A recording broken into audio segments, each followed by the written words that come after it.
मैं Shreyansh Pandey literate India में आपका स्वागत करता हूँ। बेटा मैंने आपसे कहा था बेटा कि हम लोग हाइट एंड डिस्टेंस पढ़ रहे थे और वहां पे हमने फर्स्ट टाइप के क्वेश्चन लगा लिए थे, एंगल ऑफ एलिवेशन के क्वेश्चन लगा लिए थे। आज हम लोग बात करेंगे बेटा एंगल ऑफ एलिवेशन में एक ही फॉर्मेट में। हम वहां पे देख रहे थे कि एक सिंगल हाइट दे रहा था और हमसे हाइपोटेनस पूछ रहा था या बेस पूछ रहा था, लेकिन यहाँ पे हम देखेंगे कि वो हमें डबल हाइट दे देगा। ठीक है, दो अलग अलग पोज भी दे सकता है, तो उस पे क्वेश्चन हम कैसे करेंगे, वो एंगल ऑफ एलिवेशन का ही एक पार्ट है। तो आइए देखते हैं कि वो क्वेश्चन कैसे होगा।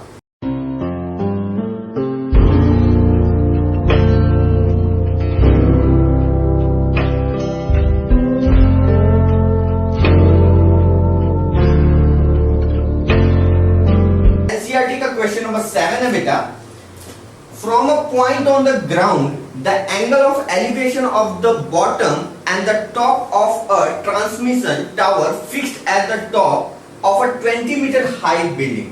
ठीक है, एक 20 मीटर हाई बिल्डिंग है, एक 20 मीटर हाई बिल्डिंग है जिसके ऊपर एक टावर लगाया गया है।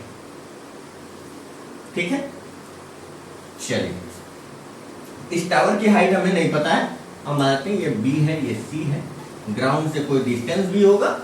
अच्छा आगे क्वेश्चन पे चलते हैं। 45 डिग्री एंड 60 डिग्री रिस्पेक्टिवली, यानी एंगल ऑफ एलिवेशन इसके टॉप से। अब बताओ मुझे कि अगर मैं ये कहूं कि बिल्डिंग के टॉप पे देख रहे हैं तो कौन सा 60 और कौन सा 45 होगा। भाई नीचे अगर देखेंगे तो एंगल ऑफ एलिवेशन भी आपका कम ही बनेगा, तो ये बनेगा 45 डिग्री, और अगर ऊपर देख रहे हैं तो ये बनेगा आपका 60 डिग्री। क्या बात समझ में आ रहा है? भाई आप ऐसे देख रहे हैं तो ये आपका एक एंगल बना, आप वही पोजीशन पे ऐसे देख रहे हैं तो ये एंगल बना। तो आप जिसको नीचे देखेंगे तो छोटा एंगल बनेगा, ऊपर देखेंगे तो बड़ा एंगल बनेगा। ठीक है, तो ये बड़ा वाला 60 और ये छोटा वाला 45 डिग्री। बिल्डिंग की हाइट गिवन है, क्या पूछ रहा है, find the height of the tower, यानी हमें ए बी डिस्टेंस निकालना है, ये डिस्टेंस निकालना है। मान लेते हैं ये x है। ठीक है, बेस इसका नहीं दिया है तो b मान। चलिए अब इसको कैसे सॉल्व करते हैं, देखिए हमारे पास जो दिया है उसके अकॉर्डिंग देख लें।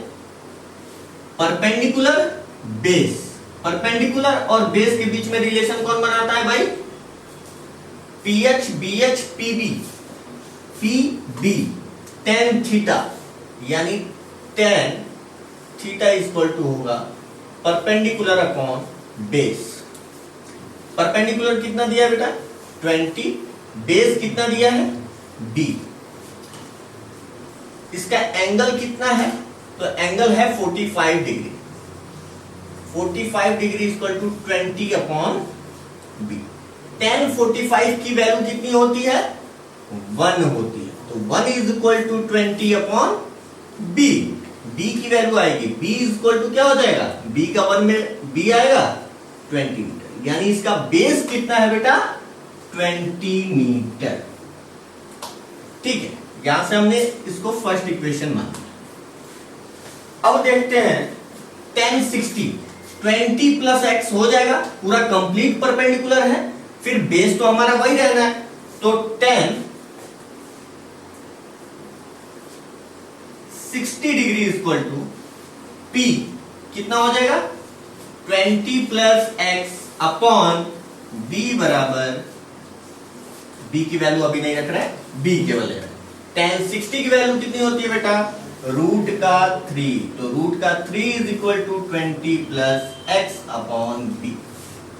क्रॉस मल्टीप्लाई करेंगे तो b इधर जाएगा, इस डिवाइड है इधर आएगा, मल्टीप्लाई हो जाएगा, तो ये हो जाएगा root 3b is equal to 20 plus x। Clear है, b इक्वल टू क्या होगा, ये नीचे आएगा 20 प्लस एक्स अपॉन रूट का। b की वैल्यू हमने पहले ही निकाल लिया है, तो क्या करेंगे, इक्वेशन फर्स्ट से उठा के b की वैल्यू इसमें रख देते हैं। तो 20 is equal to 20 plus x upon root का 3, क्रॉस मल्टीप्लाई करके x की वैल्यू निकालो। इसको हम यहां सॉल्व कर दे रहे हैं बेटा। 20 root 3 is equal to 20 plus x। तो x इज इक्वल टू क्या होगा, ये इधर जाएगा 20 रूट 3 माइनस 20 को कॉमन ले लो, रूट 3 माइनस, यानी ये वैल्यू कितनी है 20 रूट 3 माइनस। क्या बात समझ में आ रहा है? ठीक है, आई होप कि ये चीजें समझ में आई होंगी बेटा। कुछ नहीं करना था इसमें, सबसे पहले वाले से इक्वेशन बनाया, बेस आ गया। चूंकि यहां पे दोनों ही एंगल में 60 और 45 एंगल में कॉमन क्या है, बेस। तो हमने यहां से निकाला सबसे पहले बेस, फिर tan 60 डिग्री लिया, वहां से इक्वेशन बनाया, b की जगह पे 20 रख दिया था फर्स्ट इक्वेशन से, x की वैल्यू आ गई। क्या ये बात समझ में आ रहा है बेटा? आई होप आपको ये बातें समझ में आई होंगी। चलिए आइए नेक्स्ट क्वेश्चन पे ध्यान देते हैं।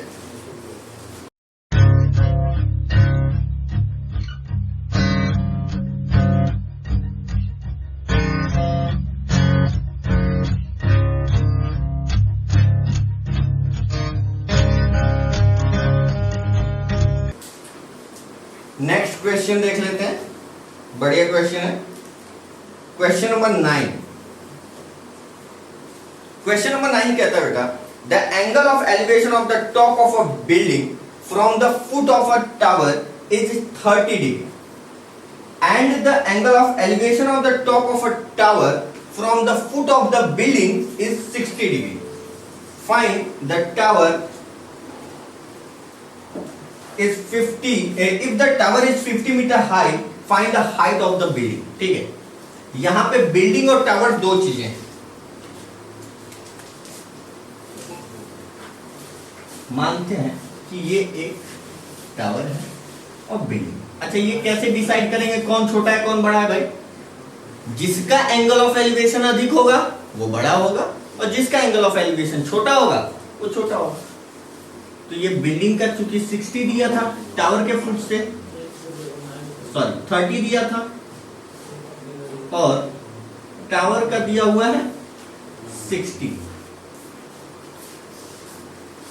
ये फिगर बनेगा बेटा। फिगर बहुत इंपॉर्टेंट है और इसके लिए क्वेश्चन को ध्यान से पढ़ना बहुत जरूरी है।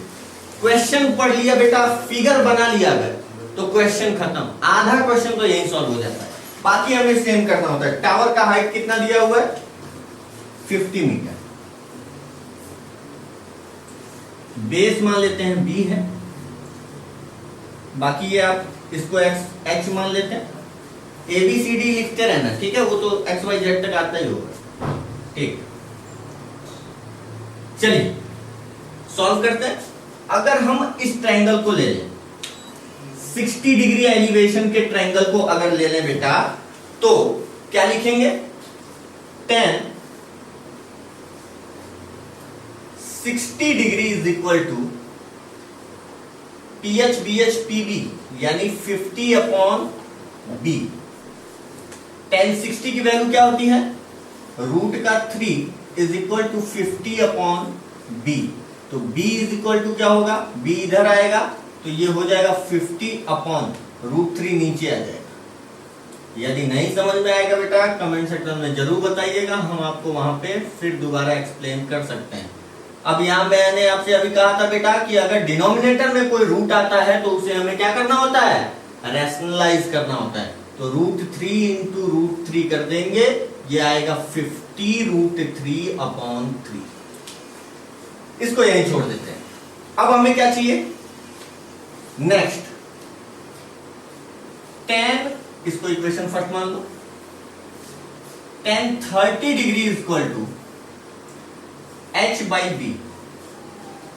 30 वैल्यू होती है 1 अपॉन रूट 3, h पता ही नहीं है, b वैल्यू रख सकते हैं फ्रॉम इक्वेशन फर्स्ट, तो ये 3 ऊपर चला जाएगा और नीचे में आ जाएगा बेटा 50 रूट 3।